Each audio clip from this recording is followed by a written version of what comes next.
போச்சம்பள்ளி அடுத்த சந்தூர் கிராமத்தில் திரௌபதி அம்மன் ஆலயத்தில் கோலாகலமாக நடைபெற்ற துரியோதனன் படுகளம் நிகழ்ச்சி.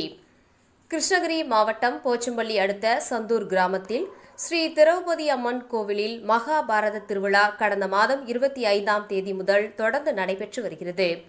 காஞ்சிபுரம் மாவட்டத்தைச் சேர்ந்த புனிதவதி அம்மையார் மற்றும் ராகவ முருகன் ஆகியோரால் மகாபாரத சொற்பொழிவு நடைபெற்று வரும் நிலையில் இன்று துரியோதனன் படுகளம் நிகழ்ச்சி மிக விமர்சையாக நடைபெற்றது. துரியோதனன் வதம் செய்யும் காட்சியை நாடக கலைஞர்கள் தத்ரூபமாக காட்சிப்படுத்தி இருந்தனர்.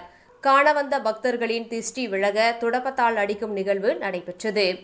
இந்நிகழ்வினை வெப்பளம்பட்டி, எம்ஜி அள்ளி, வேளம்பட்டி, கண்ணண்டஅள்ளி, போச்சம்பள்ளி, தொகாரப்பள்ளி ஆகிய கிராமத்தை சேர்ந்த பொதுமக்கள் ஏராளமானோர் கண்டு களித்தனர்.